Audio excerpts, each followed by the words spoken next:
Welcome, everybody, to another installment of one of our awesome joint webinars here. I'm Steve Taylor from Alternative Payments. Today, I am joined by the awesome Craig Beck from MSP Plus. Craig, how you doing, sir? Doing all right. Craig and I were having a really cool conversation about our home automation. We learned that we both use Home Assistant, and I have done all of my automations using Home Assistant's built-in automations. Craig has built out all or most of his automations using Node-RED. Mhm. And I'll be honest, Node-RED I found to be a little overwhelming when I've used it. What's your secret? Lot of, "Oops, did that work?" Um, So well, what I like about Node-RED, if you get into some of the more advanced stuff, it basically is JavaScript or JSON, and so mhm, familiar with that. I'm familiar with that kind of way to code. yeah. So once I kinda got into that, I was like, "Ooh, I can really do some cool stuff in here." So I have, like, Mm. my house is like literally everything is automated. Like, you walk into rooms, lights turn on, turn off. Um, the funny thing is, though, I have to tell you the reason I even got into home automation, because Please. my family was horrible about turning lights off. It Yes. would drive me crazy. I'd come home and, like, it'd be lights on in the house, and I'm like, "Why are all these lights on all day long? Nobody's home," and it drove me freaking bonkers, and so I finally was like, "No, I'm gonna start looking into this." I started with, oh, what was the Samsung one? What was the Samsung one? Smart things. Smart Things. I started with Smart Things, Yeah. but eventually got annoyed with Samsung's, how they were changing that platform around, and I started digging into Home Assistant and bought myself a little Intel NUC and turned that into my Home Assistant brain. Nice. So, man, my home automation journey has been not unlike my MSP journey. So for those of you that don't know, I ran an MSP for over a decade. With my home automation, I'm never it's not that I'm never satisfied, Craig. It's I'm the grass is always greener guy. Mm. So, I'm the same way with my phone. I've got an iPhone. Our whole family is Apple. We've got Apple TVs, iPads, watches, phones. I would have the Vision Pro if I could justify the 5,000 after taxes and I know, accessories and everything else, like if it just did something, it would be great. right? I know. So, uh yeah, so we're completely Apple, and every now and then I'm like, man, I just wish I had an Android because I'd be able to do all this better stuff with an Android. But I know plenty of Android people who are like, man, I just wish I had an iPhone. Those things are so much more stable or whatever, right? Yeah. Um, so yeah, I'm the grass is always greener guy. And so I've done everything from Apple Home to Home Assistant to Smart Things to Homey. I spent a boatload of money on Homey. Okay. Um, and then back to Smart Things, back to Apple Home, back to Home Assistant, back to Apple Home, and now I've got a hybrid where I'm using a combination of Samsung Smart Things, Home Assistant, and Apple Home. Okay. And so Smart Things is the only one that integrates with my Genie Aladdin garage door opener. I cannot integrate that directly into the other Mm, 2.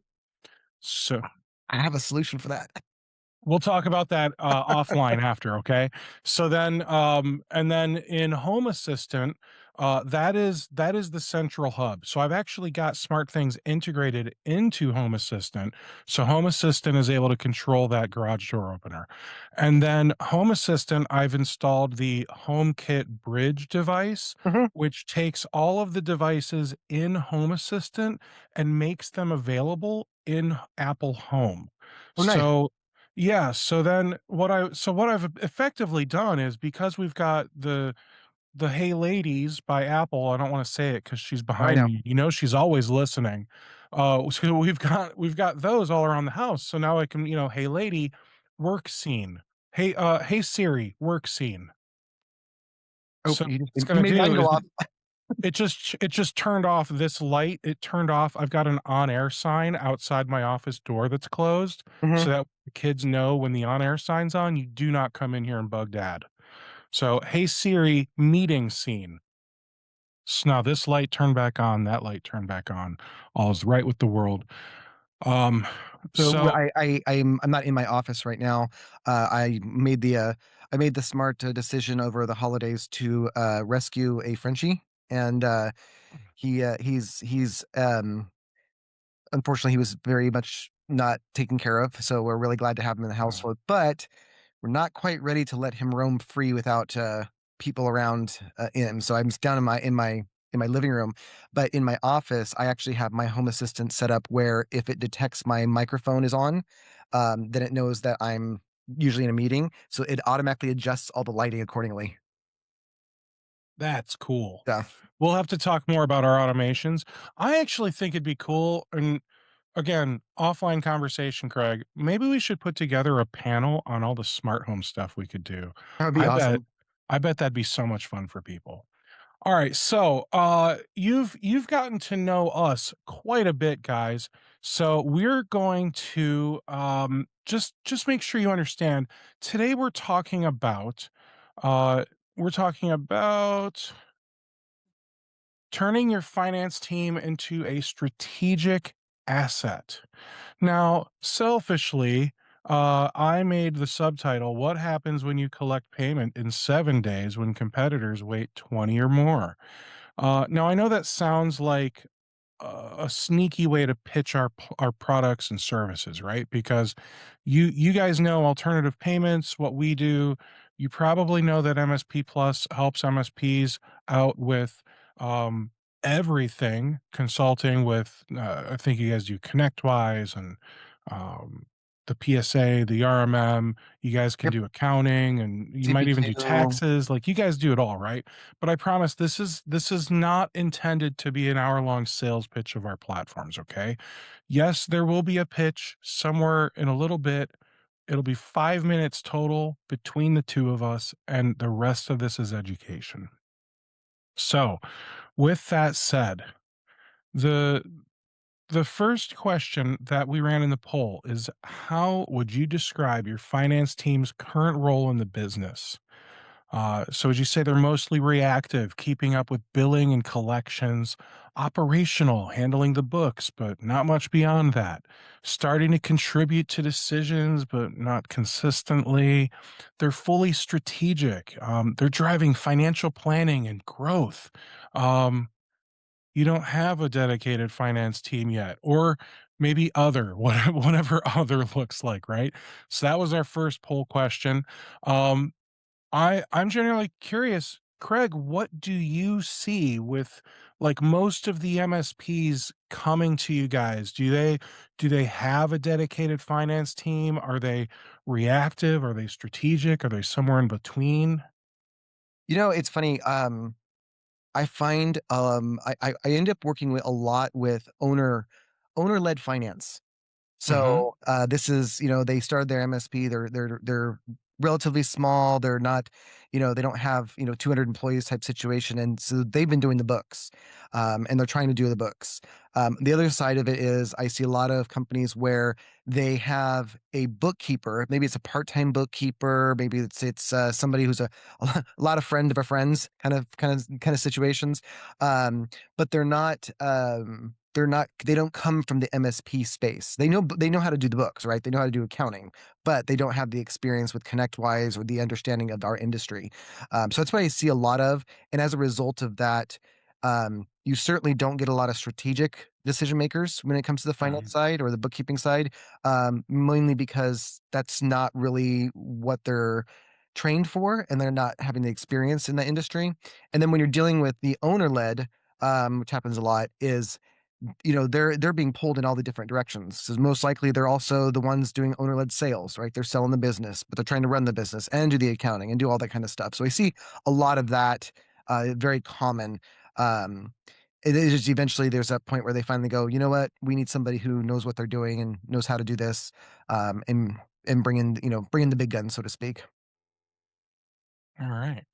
Now, if they're having you guys bring in the big guns, so to speak, how quickly are you able to take them from reactive to strategic? Like, and what I think what I'm really saying is, you know, like how an MSP can only grow so fast, like they can only scale so quickly because they either don't have the systems or the people to have that hyper rapid growth, right? So how quickly can just a department like the accounting team scale from reactive, we feel buried and underwater, we're constantly reaching out to people who haven't paid their bills yet, to everything's being automated. Now we're being more strategic. We're helping leadership and the owners determine, what do the next 24, 36 months look like? What kind of investments can we make? That type of thing. It's obviously it depends on the organization, and kind of the state that their finances are in. A lot of times, we find ourselves having to kind of start from the very beginning, and what I mean by that is the chart of accounts. That's the first thing we need to start looking at and see, how mature is your chart of accounts? Did you start your business 20, 30 years ago and things have changed in this industry a lot? How do you categorize your recurring income versus your non-recurring income or professional services, et cetera? So if there's a good structure in place that already exists, then it's something more along the lines of let's take a look at all your processes that you're currently doing. What is taking forever to get done? How long does it take you to do invoicing, for example? That's a big one that we see often is, oh, it takes me a week just to get invoicing done. Well, let's find out why. It shouldn't Mm. take a week to do invoicing. Invoicing should be something I can get it done within a day. Um, Yeah. and so that's one other area that we always have to kind of, touch on and identify where those flaws are. And that usually it comes down to, you know, um, not using tools out there to reconcile things like Pax 8, not reconciling your Microsoft 365 subscriptions. Um, your team's not doing time entries properly, and as a result, it creates erroneous invoices. So it kind of depends on exactly what are the root causes of this. But what I can tell you is when you get these things singing properly and you got the right processes in place, I mean, you can really turn your finance team into a well-oiled machine and getting invoicing out within a day or two, getting paid quickly because you're using a platform like alternative payments to collect payment from your customers. Yeah, it really can be something that can be done within a couple of months, but again, it also depends on what kind of state their accounts are in, what kind of a state their finance department's in. Okay. Now let's let's dig into this a little more. Let me pull. Oh, it's like it broke. I had all these great questions ready, Craig, and the app just crashed. So give me a Yeah, second. it is technology after all. It is. It so is. Um, Hey, at least we're using Zoom and not Teams. amen to that. All right. So talk to me about how do you look at a process and break it down and go, here's where your bottlenecks are, and here is how you start to fix things. How many changes can you make at once before you or the customer, the MSP, is uncertain what fixed the problem? You know what I mean? Like, do you make like one big massive change? Like, no, you're not doing billing like this anymore. Or is it all right, we're gonna tweak a couple things here and there until it gets better? It's usually, it's a hard one to answer because it's going to depend on what the circumstances are. You can have, let's say, for example, you have an MSP where their agreement billing is not a big problem. They've done a decent job in their agreement billing, but it's their time and materials or project time that's chaos, right? And that's the part that takes forever. One thing I will admit that a lot of times when you start talking to our clients about these things, they know the problems. They already know it. They just haven't spent the time to fix it or dig into it to find out what how to fix it. So a lot of times we take the approach of like, if agreements are doing fine, okay, cool. Let's focus on the T&M billing, the other invoicing, and what's causing those root problems there. Is it just the way your team's entering the time, not using proper work roles, work types. They're not applying the agreements appropriately. And then we can obviously implement those over time, so that we can fix, kind of check things off the box. That one's fixed. All right, move on to the next one, next one, next one. And sometimes we have clients that are uh, they just like, we need this whole thing revamped, and then we kind of do all right, we're gonna make all these changes, and then effective on your next billing cycle, let's go. That happens a lot more when you're doing like implementations, of course, because clearly it's not a cleanup situation. It's more of a, I just got onto ConnectWise and I'm trying to use my billing now. Or it's companies who they'll use ConnectWise, but they'll be billing out of QuickBooks. And so then it's like, no, let's just get everything into PSA now so that you can run proper reporting. Because that's the thing I think a lot of people like don't pay attention to enough with ConnectWise, is it does have a really good way of identifying your margins on your clients. How much time am I spending on these clients? What's my cost, my burden costs? Am I pricing myself correctly? Are my agreements priced properly? What's my margin on my overall agreement? And I think it's often overlooked because it's not something they think about. They look at their P&L and say, oh, my P&L looks great. But are you using the tools to identify those clients that are maybe ones that you need to have a chat with, or find out why are they opening 50 tickets up a month? Mm. Yeah, I mean, okay, so that makes sense. So when um when you see the finance team stuck in reactive mode, and you said they already know what the problem is, but do they know how to fix the problem, or do they don't have time to fix it? Or is it, we know we're doing it wrong, but we don't know how to fix it? Honestly, it's all of the above. Okay. It's all of the above. It's I talk to these people that work in the finances and they're just like, I don't have time to fix this. We made this work 5 years ago or 10 years ago, and I just we just let it go. But they know they're doing it wrong.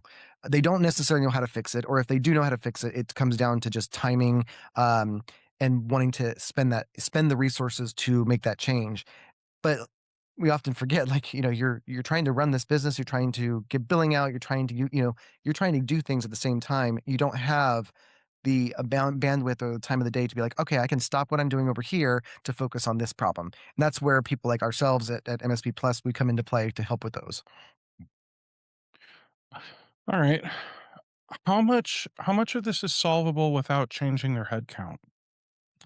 Well, uh, it will depend on kind of their setup and if they have the right resources and the right people in the right seats. But generally, it's not an advocation of like, you need more people, spend more money. It's more about, what can we do to keep you efficient? What can we do so you don't have to spend weeks on end to do billing? Okay. And then uh Plus better is plus better cash flow. Once you get things streamlined, you get better cash flow. So hopefully that doesn't come with yeah. more people. We do love fixing cash flow here. All right, so then let's talk about cash flow. So when MSPs do their invoicing, they want to get paid as quickly as possible, Mhm. right? Obviously, everyone wants to get paid. I want to get paid before it's due, but that's not a thing. Apparently, I'm told. Um, so with that said, besides signing up for alternative payments, what steps should an MSP make if they're looking to like improve their cash flow?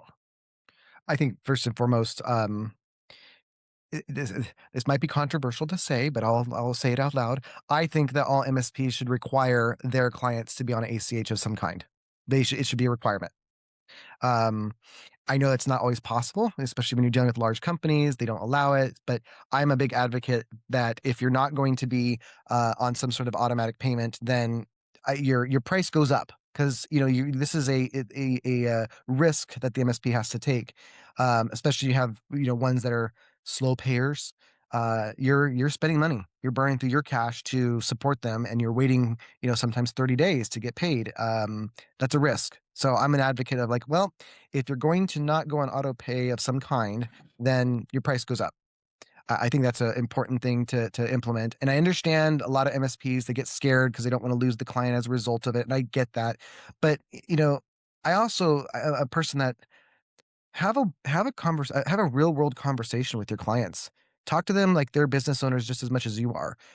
Talk to them about like, hey, you need to make money to make your payroll and pay your bills. So do we. So let's talk like on a kind of a level playing field. And I think a lot of times when you do that, you get a better understanding. Like, okay, I get what I get it. I'm in the same boat as you.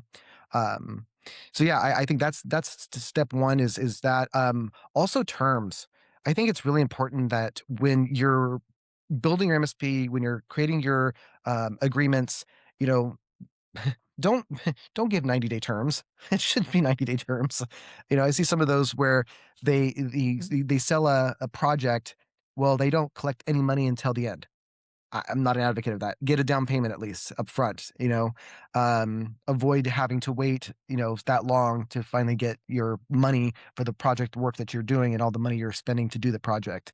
Same with like products. Get a down payment on products no matter what. I think that's a big help to improve cash flow there. All right. Now, if if we wanted to, let's say we just immediately fix cash flow problems, right? What does improving cash flow actually look like as an ongoing practice? Are there like systems or habits that separate MSPs that maintain healthy cash flow from those that keep slipping back? Because you can fix your cash flow and like bust your tail and get everyone paid right now, but does that mean you fixed the problem permanently? You know what I mean? Like, Mhm. just because I busted my tail and got everyone to pay me and now my current outstanding AR is, $500 instead of 50,000, that doesn't mean the problem is permanently solved. Like you said, ACH is gonna be, a big one, but what kind of, like, systems do you see them putting in place? Is it typically gonna be, um I like my thought is not just have ACH in place, but like all of your contracts with all of your clients should dictate payment is done automatically, whether it's ACH credit card, I don't even care at that point, but dictate that payments are made automatically. Dictate that for projects that require equipment, all equipment is paid for before it's even purchased. Because I always look at this as uh I'm not a bank. You're not going to the Bank of Steve, Right. the Bank of Taylor IT Group. So how do we make sure our clients understand that we're not the bank? We're not giving you free loans. If you want some equipment, you're gonna freaking pay us for it. Yep. I I couldn't have said it better. Yes, 100%. When we talk about how does this solve kind of just the permanent solve here, again, we're trying to have a conversation to educate people, but we have to also do a little bit of plug in here. Putting solutions like alternative payments in is really the best way to do things like this, because you're giving the client an easy way to update their information. You're not having to track it down, run after them. They can go in and self-serve to update their payment information and what they want to pay, etc. Having solutions like that is really the permanent solve, and long-term solve. And then ironically, the whole issue of payments for projects and stuff like that, having the ability to finance without you actually having to finance. So, meaning you're not the bank, like you said, you're not the bank. So, Mhm. solutions out there to also provide your clients to finance certain projects over a certain size. Again, I'll give alternative payments credit. You guys have a built-in finance option that is great for MSPs because you pay out immediately to the MSP, and then you work on the financing options with the client. There's other solutions out there that will do like longer terms, which is called like Great America. I think is the most popular one out there. But the one thing about Great America, which I'm not knocking them at all, is their process takes a little longer. So Mm. in sales, you're always wanting to get that sold. I want this sold. I want the ink on paper. I want to get this going so that I don't potentially lose this opportunity. So anytime there's a delay in that, it scares me a little bit. I would prefer things like how alternative payments does it, where they get to choose that they're going to finance it versus I have to wait because I have to get a credit check. I got to wait for them to get back to me. Okay, finally you got approved. It's been 3 days. They might have moved on. Yeah, it it do be like that sometimes. Uh, Yes. so, uh, what's like I don't know. How does automating collections change the cash flow picture for a typical MSP? Like, are we saying that most MSPs who have not automated collections or put all of their clients on auto pay in some form, are we saying that they're always paid later? Like, is that just a proven thing at this point? Oh yeah. Oh yeah. And another thing that happens too, and I get this. This is a very common issue of smaller MSPs. They have good relationships with their clients, which is great, which is always great. You want to have great relationships with your clients, but then it's the, oh yeah, they'll pay. They might not pay for 60 days, but I know they'll pay. Oh, I know they'll pay. It'll come. Meanwhile, your payroll still needs to be wired off to your bank to pay your employees. You're still paying your licensing fees. You're still paying, everything that you have to pay for. If you got a building, you're paying for the rent, you're paying for the mortgage, you're paying for the electricity and everything else. So, I get it. It's great to have a relationship with your clients, but you're basically financing them, and it takes a while. And now instead of seeing a nice, steady line on your cash flow, you see this a lot, up and Yeah, down. And it's that's a really hard. good point. And that, That's a and really what good point. Sorry, go ahead. I would say, and then what to me that makes strategic decision making difficult because I'm like, oh yeah, January I might have a ton of cash. February I'm low. March, I might have more cash. We don't, it's not consistent. You can't be like, yes, I know I've got this much revenue coming in. I can make decisions about what's next. Hmm. Yeah. So then, uh, Mm. you said, it can go up and down, right? So how do you build how do you design invoice timing so that you're not creating your own cash flow gaps? Is that a thing? Can you do it? Yeah, absolutely. Agreement invoicing should be done maybe once or twice a month, depending on the billing cycles that you have. Um, Mhm. you should, honestly, any type of WIP billing or TNM billing, definitely, I'm an advocate of at least 2 to 3 times a month for that, just so that you can get that out there and get that into the hands of the clients that need to pay. Obviously, when you sell a project or sell a service or something to that effect, utilizing down payments, getting some cash up front right away help to cover your costs that you have to do. And then, of course, we mentioned before, product sales. You bought it, you signed it. Mhm. Here's your invoice for it. And by the way, that should be daily because if you're selling, you want to get those invoices out as quickly as possible. I didn't even think about that. Yeah. Invoicing people for all of the basically the break fix stuff. You're basically saying go do that now. I would well break fix stuff weekly. I'm more of a weekly fan on that one just because it's the end of the week. I'm going to bill for the previous week kind of deal. All right. So we talked about, how frequently you invoice, and I love, invoice right away for break fix. That's perfect.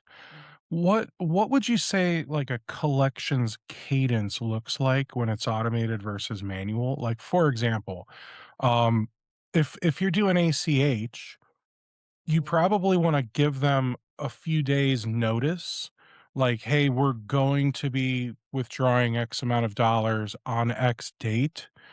I kind of look at that as a friendly warning, like make sure the money's there. I don't want this to bounce.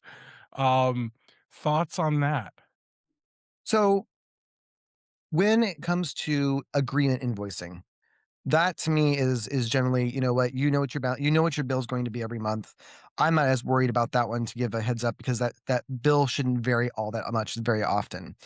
When it comes to things like product sales or T&M, WIP billing or anything like that, Getting those out, try and get those out on a every Monday they go out. And that way, Mhm. it gets out to the client, they can expect it, and then have it set where their terms are a couple days out so they have a chance to review it. If they're on auto pay, to have it automatically, pay on that due date. Um, and then you'll just find that it's what I see so many clients where they send out their invoices and they are spending the rest of the month chasing down payment. One other thing I think is important to note is, well, I also see clients that do like direct bank to bank ACH payments. That's all fine and well. Here's the catch. How often do you get an ACH payment that you can't figure out what invoice is this supposed to go towards? You just get a lump. You get, Mm. sometimes, especially with these ones that pay, maybe they pay late a little bit. You got two invoices out there. Which one did they pay for? And it's very common that you're just like, "Oh, I'm just gonna apply it to the last one," and then you're far behind or they're behind, and you finally talk to the client and like, "Well, no, I already paid that invoice." "No, you didn't pay that invoice because we applied it to this one because we didn't know where to apply it to." Now you're just dealing with more headaches and trying to track down money, track down them.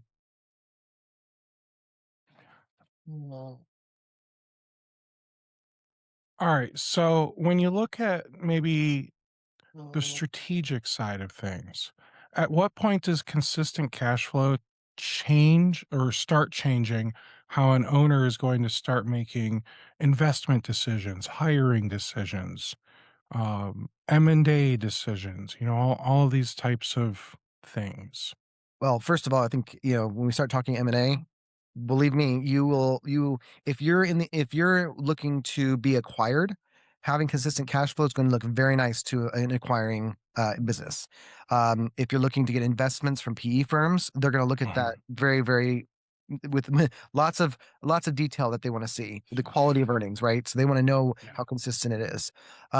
If you're looking just to continue your grow of your business, I mean, I think it's forgive me for kind of saying plain and simple, but it's I know what kind of money I'm bringing in the door. I know my margins. I'm doing proper, paying attention to the KPIs of my team. I know that they can take on a little bit more, or it's I now know in Q4 or Q3 or whatever, I should expect to start hiring because I have a growth goal of increasing my business by a certain point. And I know at that point I need to hire, implement some investments in the company, whatever it may be. Having consistent cash flow is king for that. You just got to know how much you're going to be getting in, because while you might have your P&L look good, is it actual cash in the bank? That makes perfect sense. All right, Craig, I'm going to stop you right there because this is the perfect spot for a quick break. We have been digging into the process side of cash flow, and I just want to make sure the audience has everything that they need to actually implement what Craig is teaching. Um, in just a minute here, Craig's probably going to get into maybe some automation stuff, some reconciliation stuff, how to build the financial stack that survives whatever the industry throws at it. So don't go anywhere. But first, let me take 2 minutes. I'm going to tell you about alternative payments. Because what Craig is teaching about collections and getting paid and cash flow, it's exactly the problem that we built alternative payments to solve. So, Craig just walked through what a clean collections process looks like. The thing is, most MSPs know what the process should be. The problem is executing it consistently without someone manually driving every step. That's exactly what alternative payments handles. We are a payment automation platform built specifically for MSPs. Over 700 of them use us today. In fact, I believe we're over 1,000 now to automate their collections process end to end so it runs the same way every time without anyone having to remember to do it. A lot of collections process breakdowns happen on the client side. The invoice goes out, the client doesn't see it. They forgot their payment info. They just don't have a frictionless way to pay. So the MSP chases them and the process falls apart. That's why we give your clients a secure branded portal where they can view every outstanding invoice, manage their ACH or credit card that's kept on file. They can even enroll into autopay themselves. When clients are enrolled in autopay, your collections cadence isn't a cadence anymore. It's just a date. They get charged, you get paid. Nobody had to do anything. And, the process doesn't stop at collecting the payment. That's where a lot of platforms stop and where a lot of manual work quietly starts again. We integrate with your PSA and your accounting platforms. The entire workflow runs without anyone touching it. Your invoice will get created in ConnectWise, Autotask. It goes to the client automatically. It gets synchronized over to QuickBooks, Zero, whatever, right? We are the ones sending it to the client. We help you get paid automatically. We will deposit the funds into your bank. We'll create the deposit. We'll, include any fees with the payout. Everything is posted correctly in your accounting platform. So that way, when you download your bank feed, you can match it right up. The entries are already created. We integrate with 15 platforms today, including ConnectWise, Autotask, Halo, QuickBooks, Zero.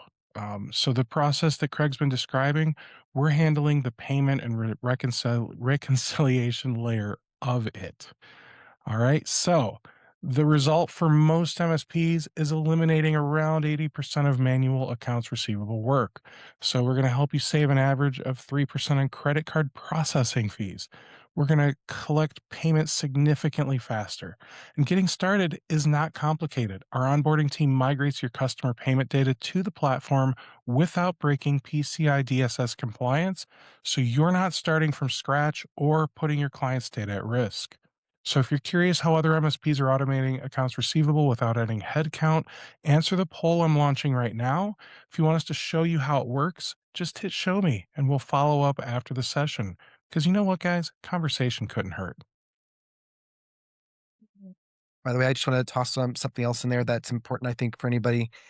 The alternative payments is not only great, have a great platform just to solve what you're talking about, they have a great user interface. I think that's so important. Is so many there are platforms out there that provide payment option opportunities for MSPs, but their interfaces are clunky. They're difficult to use. They're challenging. And the Mhm. irony is, you do end up sometimes having to handhold them versus with alternative payments, my love of them is the absolute, like, clean interface, easy interface to navigate, understanding what to do. You don't have to handhold clients, that other platforms, unfortunately, you have to do. Well, thank you very much, Craig. I appreciate the kind words. I would love if you could take just a couple minutes and tell us about MSP Plus. Yeah, so thank you again. MSP Plus is a result of 5 organizations that merged in 2024. We are a consultancy company that specializes mostly in ConnectWise, but we do support other platforms as well. We help MSPs on a variety of different things.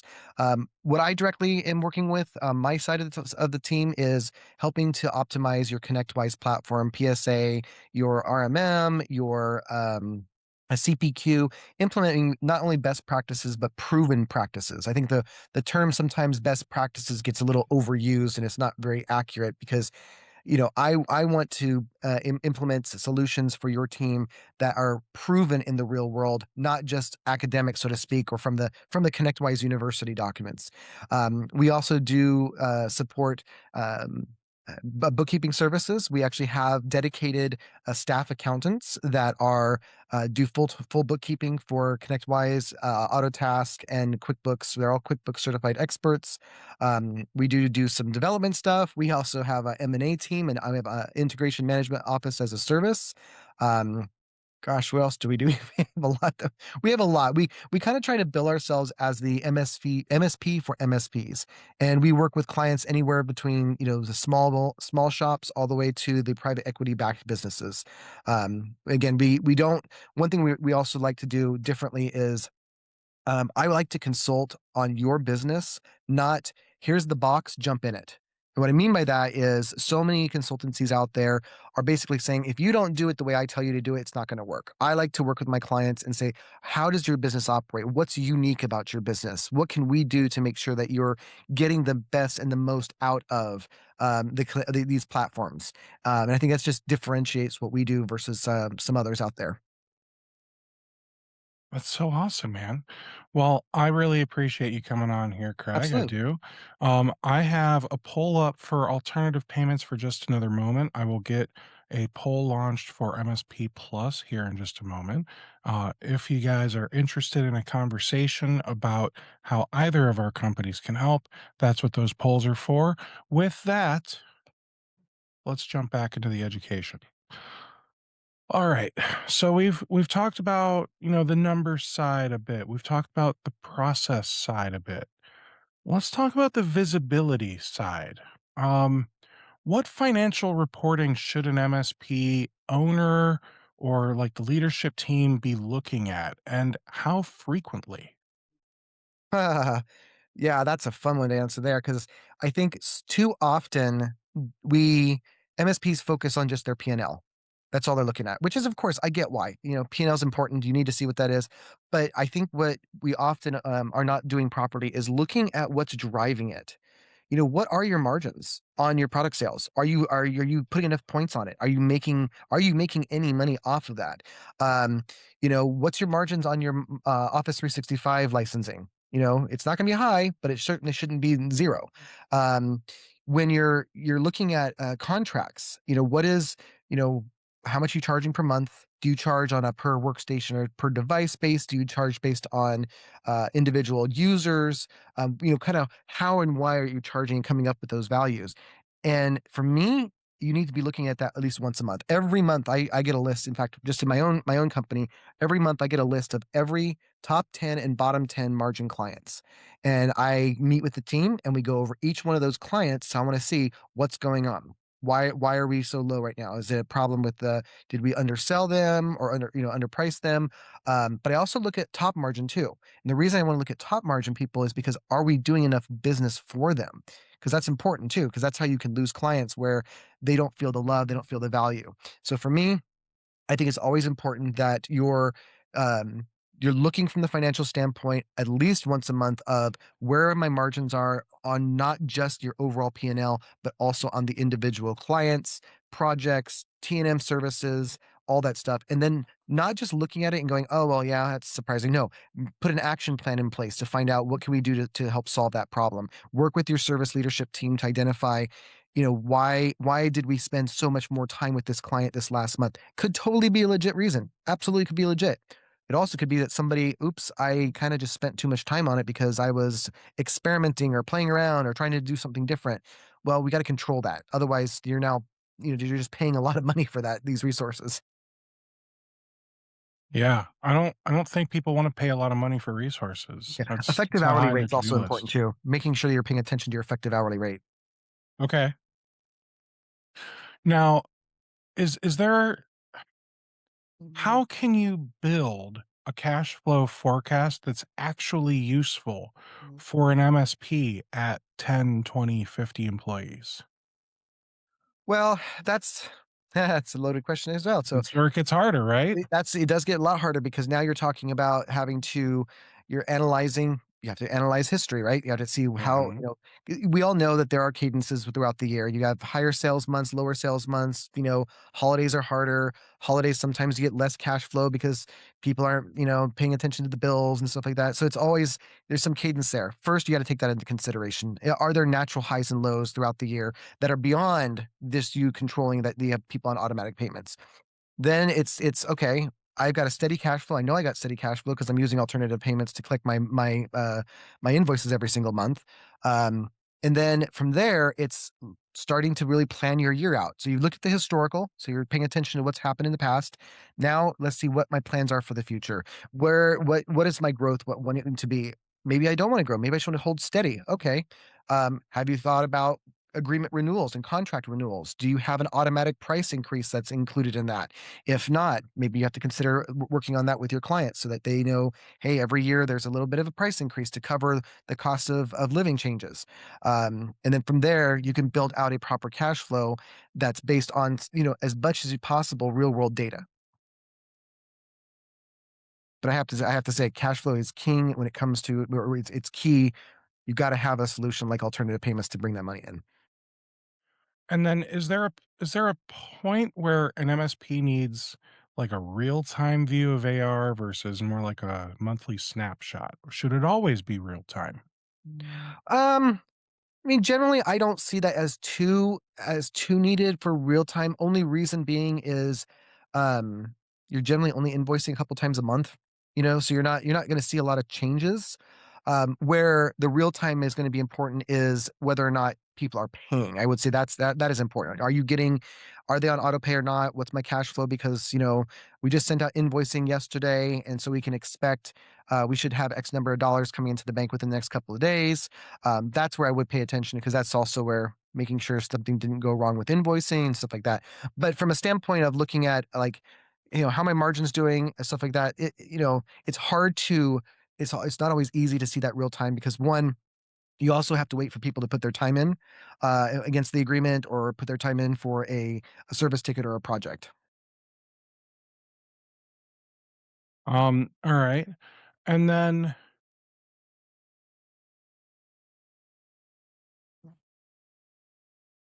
let's talk about, we've been talking about like what to look at, right? Um, but I think it's important for us to talk about why. What is this visibility actually going to unlock? At what point does having, clean, maybe even real time AR visibility start changing how an owner makes decisions? I think first and foremost, it's it's a little comforting to know that I've got money coming in the door. That's I think every owner's gonna be happy with that, right? So I think that's number one. 100%. It's gonna make you feel sleep maybe a little bit better at night. But it really comes down to what you're trying to do with your business. Are you wanting to grow? And if you are wanting to grow, you need to make sure that you have that steady cash flow. You need to know you can expect what I'm going to be getting in the next couple of months, and setting yourself realistic goals. Because everybody could sit there and say, "I want to make $1 million next month." Sure, is that realistic or not? Well, Don't is we it all? possible for you to even increase your sales by $1 million? Um, but having this is going to help you make those strategic decisions. And build a plan out. I think a lot of times, we don't build plans. We made money this month. Okay, we can hire. No, that's not how we should run our business. We want to run it by the numbers. We want to forecast. We want to see how things look. We want to have proper budgets in place. And then when you have reliable cash flow, you have reliable metrics, you can make those decisions and make them effectively. Would you say that cash flow visibility affects, I don't know, like pricing confidence for owners? Oh, like, of course. I mean, How? yeah, I think it does because, again, it comes down to I need to know, here's my expenses. Here's what I'm bringing in the door. Mhm. Is my margins between the 2, are they enough that's covering everything I need to cover, plus I'm making a healthy profit? If not, and you're not seeing that, then you can't make the right decisions when it comes to what's next. You got Okay. that's yes, absolutely, it is a goes hand in hand. And what do you think an owner does like differently, or maybe they start doing differently once they can actually see the financial picture clearly? It's got to be more than just, oh, I'm making strategic decisions, right? Like,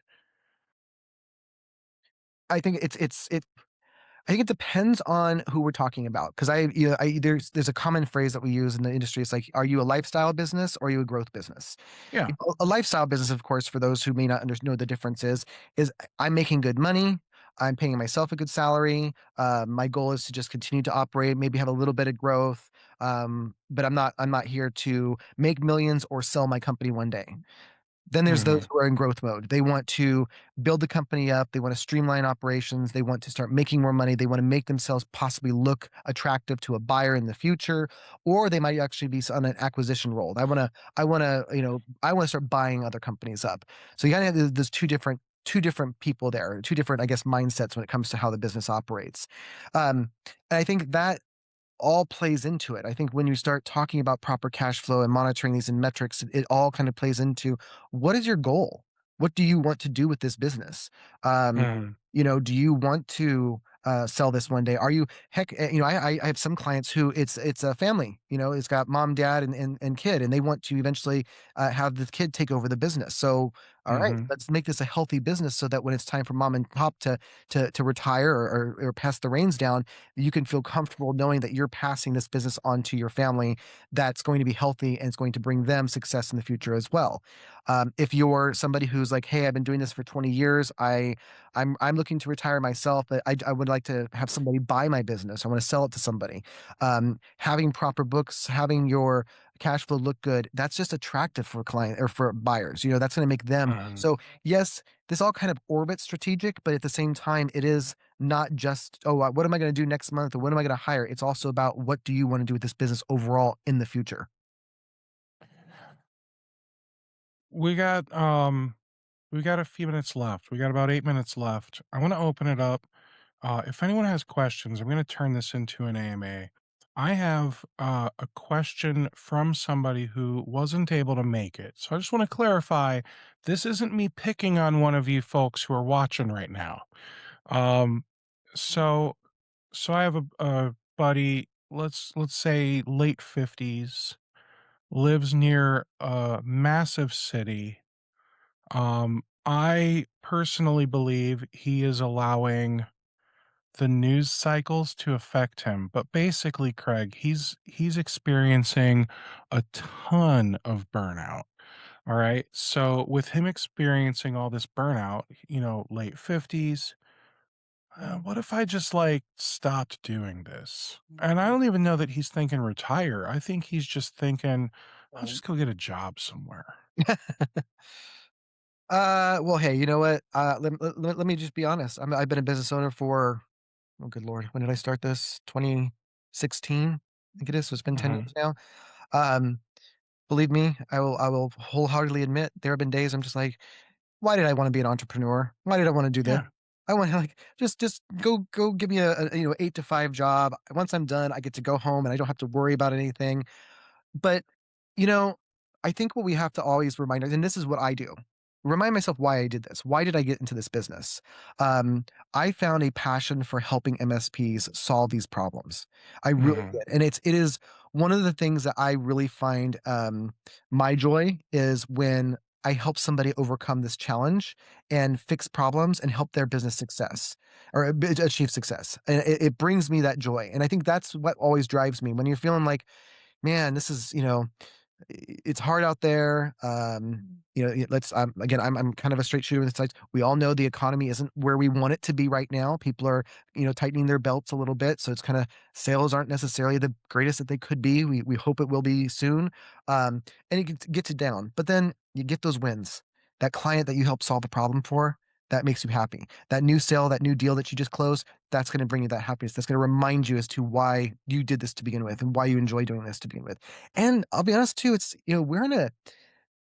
we all know IT ships over the years. There's usually a big mess that we went from this is how we used to do things. Now we're doing it this way. AI is scary. Totally get it. But AI is also going to be one of our best friends in this industry. And so if you're passionate about, learning new things and want to kind of continue to grow your own skill set, start talking about AI, start playing around with it. I've started doing, using, AI to code. I used to code everything manually, all, written myself. And now I'm using AI to code it. It's not as simple as people think. Oh, just tell it what you want it to do and does it for you. So go start learning those new things out there and start embracing them. I do love me some AI. I have been playing a lot more with AI. Uh, have you guys used No, Relay.app? I'm using Codex right now. Okay. So Codex, I think that's ChatGPT's version Yeah, of Claude Code, right? yes, it is. Okay. So I'll be honest. Claude Code, ChatGPT Code, all of the code ones, um, I have not given enough of a chance.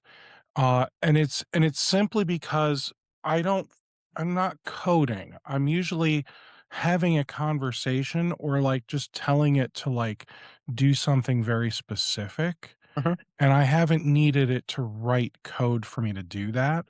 So when I think about using the code tool like Claude Code, I got to set up GitHub and then I got to set up a repository and I got to do all this crap just to talk to it. And that just, I don't know, that sounds stupid to me. So I'll just keep using Claude Chat. It Uh, it it it took me a second, but, after I started really playing with it, I'm like, I'm sold. I'm a little sold. so So, all right, we've got a few minutes. It's an AMA. Here's me Aing you. Uh, so sell me on using Codex versus just using ChatGPT.com. So with Codex, what I like about it is that, so first of all, since we're both Apple users, they have Mhm. a native app on Macs. And so I really like that. It works well with Visual Studio as well. So because I use Visual Studio Code as well, or VS Code. Um, what I really like about it is you can, for example, obviously in my line of work, we do development stuff for ConnectWise. So there's the API out there. What I like about Codex is I can literally get the API JSON file or whatever platform they use. I can upload that to Codex and say, hey, I need you to read this API documentation so you understand when I start asking you to build these other things that you know where to go and properly build out the payloads and authentication and stuff like that. That has been a game changer in the sense of quickly being able to push code out. A lot of times, yes, I know how to read API documentation. I know how REST Mhm. works. I know all that kind of stuff. And with Postman, you do your experiments, you try and see if it works, then you translate it into your code and stuff like that. With this, because it now is learning already how things need to be done. All I have to say is, okay, now I'm talking to it. I want you to do this now with this data. Build it out, go, and voila, it does. Interesting. Yeah, it's pretty crazy. It's pretty cool. Okay. Not perfect, and you will have to learn how to sounds really funny to say this. You do need to learn how to talk to it and ask the right questions, Yeah. tell it to do the right things. I've been pretty solid at that. So I talk to AI all day long. Like I'll ask it questions. I basically use AI as my Google search at this point. I do review the sources from time to time when I'm like that doesn't sound right, and a lot of times it's right. So yeah, I've been using it as like my Google search. I've been using Claude mostly Mhm. because I just think it's better than ChatGPT. The quality it writes. Gotcha. I'm not saying it's smarter or better. I think a recent study shows that the latest Gemini is the smartest, best one that came out. Yeah, I I saw something like that too. absolutely I absolutely despise the way Gemini talks. Mhm. Everything Gemini gives me feels like marketing fluff bullshit. Yeah, and chat can do that too. It does have a tendency sometimes the way it writes. From a sales standpoint, I kind of enjoy it when I ask it to help me write salesy stuff, but, aside from that, yeah, it's not sometimes you feel like, "Okay, I need to tell you to speak different tone," you know? Like Claude knows me so well, it will literally swear at me. That's funny. Like it is so great in the way it writes, and I'll tell it like, no, here's how you're supposed to use an M dash, and it remembers it pretty well across chats. That's good. So just, Well, oh, and something for you to keep in mind. I have no idea, like, if you were to compare Codex versus Claude Code, I have no idea if one is, like, supposedly better than the other. I know that Claude Code, like, on a pro account for 20 bucks a month, boy, does it eat up your tokens real quick. that's and I will admit to this, Codex right now is, unlimited tokens until, like, April. Oh, well, that is already very Yeah. appealing. ChatGPT, typically, I'm able to get a lot more bang for my buck.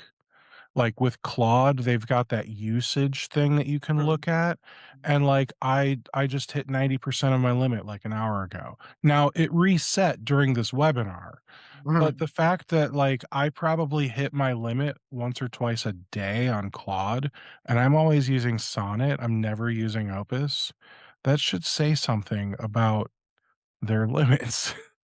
You're Or using it a or lot, my that's for sure. usage, I'm not sure, but, yeah. So just some food for thought on the AI stuff. Craig, I really appreciate you, man. This was phenomenal. Awesome.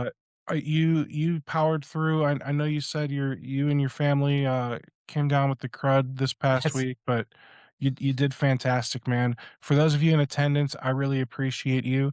Tomorrow we have an awesome one with Nate from Tech Pro Marketing, and we are going to teach you how to stop arguing about price and being the guy or the person that everyone wants to go to for MSP services.